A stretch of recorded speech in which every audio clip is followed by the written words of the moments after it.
আসসালামু আলাইকুম। অনেক সময় আমাদের মেয়েদের বা মায়েদের কানের পিছনে ছোট ছোট দানা দানা এক ধরনের টিউমার দেখা যায়। তো এই টিউমার নিয়ে আমরা আসলে ভয় পাই। এটা আসলে কী ধরনের টিউমার এবং কেন হয় সেই সম্পর্কে অনেক রোগীদের জানার এক ধরনের প্রশ্ন থাকে। তো আজকে আমরা এই টিউমার সম্পর্কে জানবো এবং দেখবো।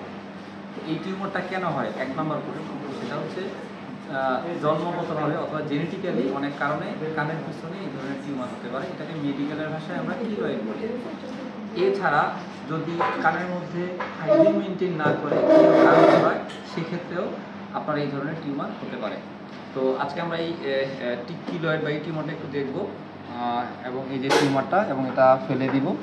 এবং এক্ষেত্রে এটা যখন হয়ে থাকে, এটার চিকিৎসা হচ্ছে অপারেশনের মাধ্যমে এটা ফেলে দিতে হবে, এটা রাখা যাবে না।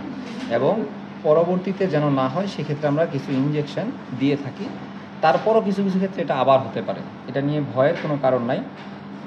তো আপনাদের জন্য মেসেজ থাকবে যে আপনারা হাইজিন মেনটেন করে কান ফুরাবেন, সেখান থেকে কান ফুরাবেন না এবং এসব ব্যাপারে সতর্ক থাকবেন।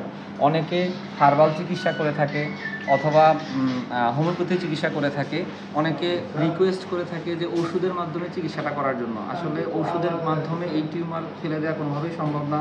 হার্বাল চিকিৎসা অথবা কবিরাজি চিকিৎসার মাধ্যমে চিকিৎসা করলে দেখা যায় এটার অবস্থা আরও বেশি খারাপ থাকে।